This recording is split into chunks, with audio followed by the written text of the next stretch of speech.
चले जाओ। ये क्यों कहते हैं साथी? इनका एक, इनको केवल उसके बारे के, इनको भारत के बारे में कुछ नहीं पता, ना ही भारत के इतिहास के बारे में पता।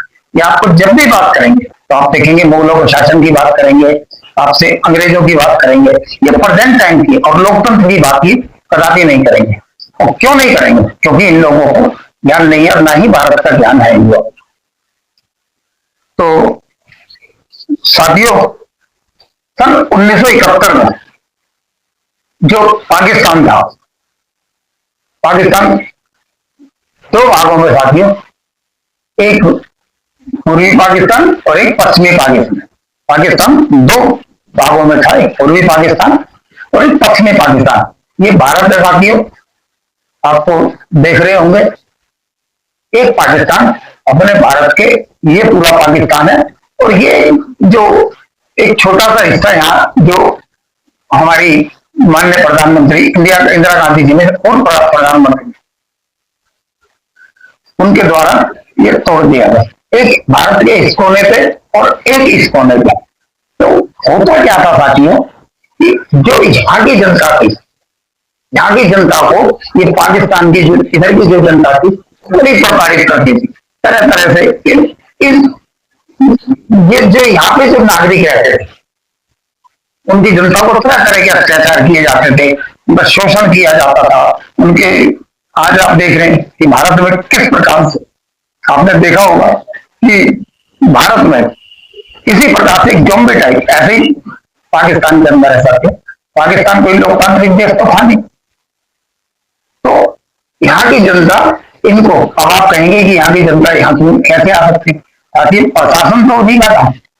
जो शासन था, शासन के अंदर जो भी जो पोस्टों पे लोग बैठे थे वो सब वही थे। उनकी जो विचारधारा थी, एक सोच थी, वो सोच तो वही थी ना कि लोगों को कैसे दबाया जाए, लोगों को कैसे अत्याचार किया जाए, कैसे, जैसे राजतंत्र के अंदर होता है तो ऐसे लोगों को प्रताड़ित किया जाता था साथियों। तो इनको ये लगा रहा है इन लोगों को, ये तो यहाँ भाई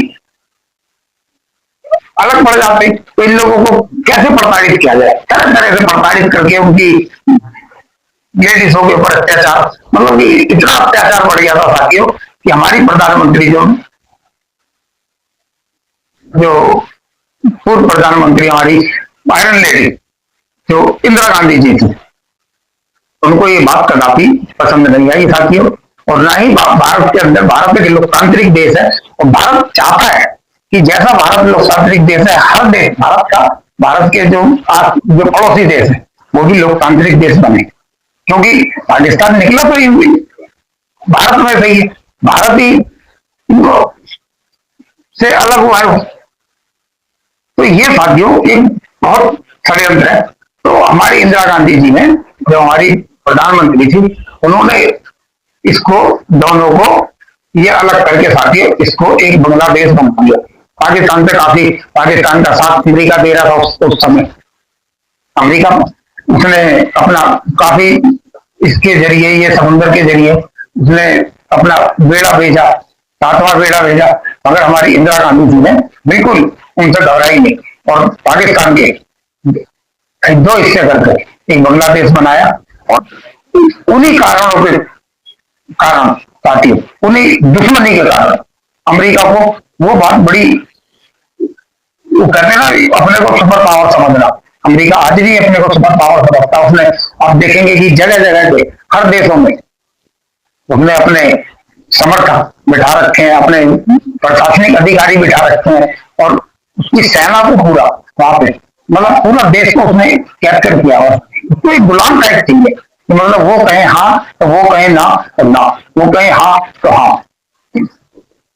अमेरिका का रवैया साथियों यही रहा है कि उस पूरे देश के उसने मतलब अपनी तानाशाही तो ठोकनी चाहिए। बाहर न्यूज़ें आती हैं, क्या क्या नहीं आती है, वो बात का मैटर है। अब ये अमेरिका को साथियों उस समय से 1971 से लेकर, ठीक है, 1971 फिर साथियों चुनाव हुए, चुनाव हुए 1970 में चुनाव हुए। तो ये बांग्लादेश जो है साथियों, इसमें शेख मुजीबुर रहमान की पार्टी ने बहुमत हासिल कर लिया। बहुमत जब हासिल किया तो नियमों के मुताबिक तो उन्हीं को बनना था प्रधानमंत्री। प्रधानमंत्री बने, लेकिन पश्चिमी पाकिस्तान के नेताओं ने इनको प्रधानमंत्री साथियों नहीं बनने दिया। इसके बाद वहां की सेना ने अपने ऑपरेशन सर्च लाइट शुरू किया और दूसरे देशों पर भारी काफी हिंसा हुई। मगर हमारी प्रधानमंत्री जो थी उन्होंने बाहर देशों का समर्थन करे। ऐसा तो नहीं है कि आप डायरेक्ट किसी पर अटैक कर सकते हैं, दूसरे देशों का, भारत में रूस का, ईरान का और भी बहुत से देश थे जो हमारे आसपास के देश थे, उनसे समर्थन दिया और पाकिस्तान को मुंह तोड़ जवाब दिया साथियों। यानी पूरे आप देखेंगे पूरे इंदिरा गांधी जी ने पूरे ग्लोबल में एक अलग फैसला लेकर ये बांग्लादेश एक पूरा भूगोल चेंज कर दिया। तो इस कारण से अमेरिका जो वो साथियों ग्राफ से बड़ा रुख रहता है, बहुत खफा रहता है, क्योंकि भारत ने कभी अमेरिका को आएगा ना, कभी उसके आंकड़े ना उसके दावे में कभी तक, लेकिन अमेरिका उस दिन से ही ताक में था और कि किस प्रकार से भारत को अपने कब्जे में लिया जाए। तो ये था साथियों कि पीछे का आपको समझाया, ये मैंने इसलिए आपको समझाया ताकि आपको सारी बातें समझ में आए। तो साथियों 2011 में हमारी कांग्रेस की सत्ता रही कितने साल, तो अमेरिका का बिल्कुल एक से एक धुरंधर प्रधानमंत्री रहे हमारे। ना लाल बहादुर शास्त्री कभी उनके आगे झुके, ना हमारी इंदिरा गांधी झुकी, ना हमारे जवाहरलाल नेहरू जी झुके। हमारा कोई भी प्रधानमंत्री भारत का साथ कदापि अमेरिका के सामने कभी उसने उसका पिछले नहीं लगा और खुद जो भी फैसले लिए उसने बड़ी निर्भरता से भारत ने फैसले लिए। तो साथियों इन्हीं सबको समझते हुए उन्होंने एक वो चलाया साथियों, षड्यंत्र खेला। क्या षड्यंत्र खेला? 2011 से 2013 तक एक आंदोलन चला साथी, जिस आंदोलन को आप लोगों ने सभी ने देखा होगा, अन्ना आंदोलन, जिसमें बोला जाता था ये अन्ना नहीं ये आंधी है, ये देश का दूसरा गांधी है। आपने समझा ना? उस आंदोलन से साथी, उसी आंदोलन को अमेरिका की फंडिंग थी और अमेरिका की डायरेक्ट फंडिंग नहीं थी, वो किसी दूसरे संस्था के थ्रू, आरएसएस के थ्रू या किसी और संस्था के थ्रू वो फंडिंग उन्हीं की उनको आ रही थी साथी। ये सब बातें प्रमाणित है,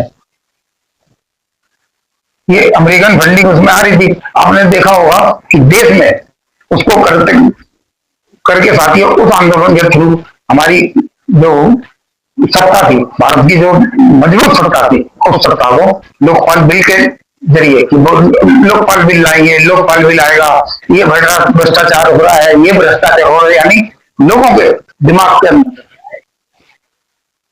उन्होंने माइंड वॉश कर दिया।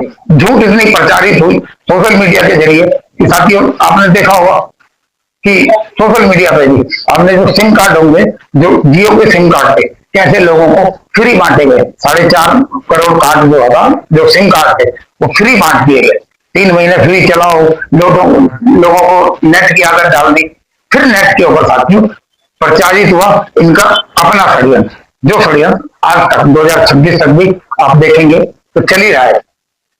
इतना झूठ प्रचारित हुआ और जो हमारी भारत की कम पढ़ी लिखी ये जो जनरेशन नहीं आई थी, जो कम पढ़ी लिखी जनरेशन थी साथियों, ये जनरेशन उनके षड्यंत्र में जाकर फंस गई। क्योंकि पढ़ाई लिखाई से तो लोगों को मतलब है नहीं, लोगों को ना ही इतिहास का इतना ज्ञान, उनके अंदर इतना झूठ भर दिया गया लोगों के अंदर कि लोग ना ही लोगों को ये पता कि संसद के अंदर क्या हो रहा है, क्या। हालांकि साथियों संसद भी चेंज हो गई। आपने देखा होगा कि किस प्रकार से धर्म को उठा के राजनीतिक से जोड़ दिया, जबकि बाबा साहब अम्बेडकर हमारे संविधान निर्माता क्या कहते थे कि धर्म अलग चीज